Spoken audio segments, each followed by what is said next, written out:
अज़राए तो फ़नन एक ट्रांसमिशन ने अप्रोच किया था मुझे भी। मैंने उनसे कहा था मेरी कुछ शराइत हैं, जिस दिन मैं आऊँगा मौजू मैं सिलेक्ट करूँगा और उस मौजू के मुतल्लिक चंद अहम सवालात ज़रूर पूछे जाएंगे मुझसे। दूसरा, जब मैं बोलूँगा तो दरमियान में ना तो कोई वक्फ़ा आना चाहिए, ना ही कोई इश्तिहार चलना चाहिए, क्योंकि मैं ना इस साइकोलॉजी को खूब समझता हूँ कि कैसे मीडिया ओपिनियन को फ्लोट करता है और कैसे किसी ओपिनियन के असर को ज़ायल किया जाता है।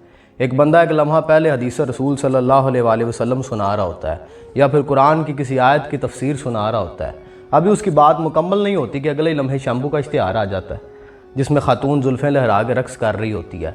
लाशऊर पे कैसे असर होता है इन ट्रिक्स का, आम लोगों बेचारों को क्या पता कि सब एटॉमिक लेवल पे छेड़खानियाँ क्या तब्दीली कर सकती हैं, या फिर आम फाहम अजहान को तो पता भी नहीं चलता कि क्या हो रहा है उनके साथ। इससे होता ये है कि आप किसी भी शनाख्त के पहलू तक पहुंच ही नहीं सकते। पूरा मीडिया एक सेकुलर पैटर्न पे चल रहा है, मनी सीकर्स के हाथ में है पूरा मीडिया। ये तो एक ओपन सीक्रेट है। मैंने मौजू लिख के दिए थे, सवालात लिख के दिए थे, उनको पसंद ही नहीं आए। और पसंद आते भी क्यों उनको भला, वो उस नट शेल को ब्रेक थोड़ी करना चाहेंगे। पहला मौजू मैंने उन्हें लिख के दिया था अहद नबवी सल्लल्लाहु अलैहि वसल्लम में ख्वाजा सराओं की समाजी हैसियत। आपने कभी सुना उस मौजू के बारे में? कभी कुछ रमज़ान ट्रांसमिशन में या फिर कभी जुम्मा का खुतबा सुना हो आपने इस मौजू पे? सवाल ही पैदा नहीं होता, आपने नहीं सुना होगा, क्योंकि कैनवस ही बड़ा महदूद है। नई बात तो हमने सुननी नहीं है, हमने तो वही पुरानी बातें करनी है, फ़िरका वराना बहसें करनी है, अकायद फ़ज़ाइल, उससे आगे हमने बढ़ना ही नहीं, क्योंकि उनको लगता है कि TRP इन्हीं मौजूआत पे आती है। ये जो नए मौजू आपने लिख के दिए ना, इन पर तो TRP नहीं आनी हमें।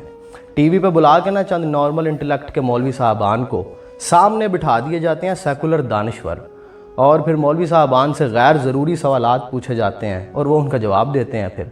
और अमूमन होता ऐसा है कि इन जवाबात में चूँकि जान होती ही नहीं, और फिर इन्हीं जवाबात को सेकुलर और एथियस्ट डोमेन में इस्तेमाल किया जाता है। ये एक लेटेस्ट टेक्निक है and I know exactly how it works. थोड़े दिन पहले TV पे सवाल किया था ना एक औरत ने कि मैं शादीशुदा हूँ, मेरा शोहर बड़ा अच्छा है, लेकिन मुझे ना मेरा कोलीग पसंद आ गया, मुझे उससे प्यार हो गया और अब मैं अपने शोहर से तलाक लेकर उससे शादी करना चाहती हूँ। क्या जवाब दिया था फिर उन्होंने? कुछ ऐसा जवाब कि जी इस्लाम में ऐसा करना जायज़ नहीं है। शरन जवाब तो यही था, ठीक है, लेकिन क्या ये जवाब इम्पैक्ट डालेगा? हरगिज़ नहीं। इमोशनल इंटेलिजेंस को समझे बगैर इस्लाम के अहकामात की समझ आ ही नहीं सकती। वहाँ पूरी इमोशनल साइकोलॉजी को डिस्कस करना था उस मोहतरमा के साथ, बड़ी डिटेल के साथ, पब्लिक सफ़ेयर, फैमिली सफ़ेयर, इन तमाम इमोशंस को डिस्कस करना था।